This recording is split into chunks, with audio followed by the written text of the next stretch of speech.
David Hume. The Scots philosopher David Hume was among the towering intellects of the 18th century and drew both admiration and condemnation, but always great interest, for his relentlessly skeptical approach to the entire range of subjects suited to philosophical inquiry.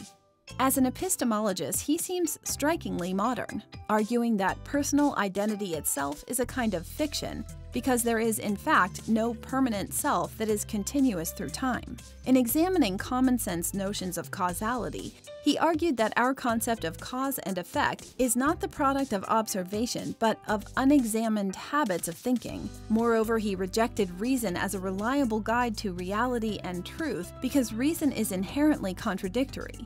He argued that it is through congenial, inborn natural beliefs that we are even capable of finding our way through life. He rejected the miraculous in religion, arguing that belief founded on miracles is unreasonable. At the same time, he criticized the contention that the existence of God was provable through arguments based on design or causality. He defended the notion that popular religious beliefs are not the product of divine revelation, but of irrational human psychology. Hume, however, was far less interested in questioning religion and the validity of divine revelation than he was to make philosophy entirely independent from religion, or for that matter, psychology. Indeed, he liberated morality itself from God and religion by proposing a secular morality based on motivation by anticipated outcomes. One acts in ways calculated to achieve useful or pleasing outcomes. This was the foundation of his concept of utility as a criterion for ethics and morals, and anticipated the later utilitarianism of Jeremy Bentham and John Stuart Mill. Hume even ventured into the philosophy of aesthetics, arguing that human nature is defined by a common standard of aesthetic taste.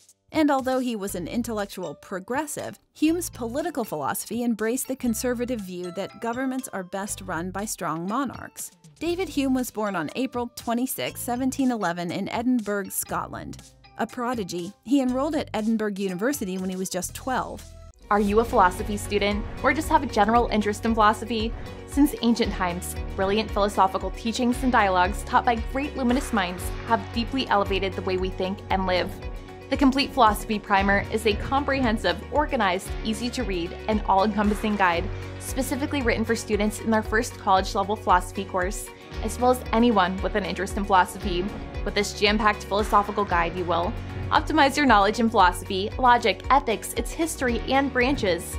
Learn philosophical concepts, term definitions, and biographies. Find lists of essential books, films, blogs, websites, and other resources.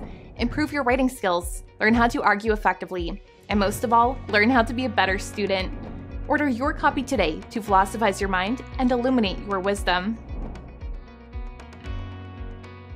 And then traveled to France in 1734. He lived with Jesuits at La Flèche and wrote A Treatise of Human Nature, 1739 to 1740. Taken aback by criticism of this book, he withdrew to his family's estate in Berwickshire and wrote Essays, Moral and Political, 1741 to 1742, which was highly successful.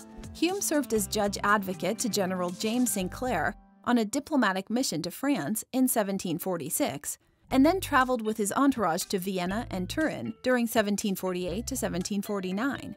In the meantime, he revised the ill-fated Treatise of Human Nature as Inquiry Concerning Human Understanding in 1748. The book begins with an introduction to philosophy itself and goes on to analyze the origin of ideas and the association of ideas. From this basis, Hume develops his skepticism regarding human understanding, casting doubt on whether inductive reasoning leads to knowledge or truth. Having immersed his readers in skepticism, Hume then rescues them with a skeptical solution to the doubt created by skepticism. Next, he investigates the roles of custom, belief, and probability as sources of knowledge. This is empirical epistemology. To address its shortcomings, which are dead ends in his skeptical view, Hume devotes the second part of his book to applied epistemology, which verges on what would emerge in the 19th century as pragmatism. In the 1750s, Hume settled in Edinburgh and turned from philosophy of mind and epistemology to ethics and political philosophy. With his Enquiry Concerning the Principles of Morals, 1751, and Political Discourses, 1752. From these works, he turned to history with a massive History of England, on which he labored from 1754 to 1762. It became the standard English history for decades. Hume died in Edinburgh on August 25, 1776, having not only transformed philosophy in England, but having generally recast Enlightenment thought throughout Europe and the emerging United States. Although John Locke's combination of idealism and skepticism was highly influential and comported well with the humanistic liberalism that helped drive the American Revolution and other radical movements, Hume's logical rigor proved more durable among philosophers. Locke may have influenced the likes of Thomas Jefferson and the other American founding fathers, but Hume exerted a powerful posthumous influence over the coming 19th century, proving the foundation for both positivism and utilitarianism.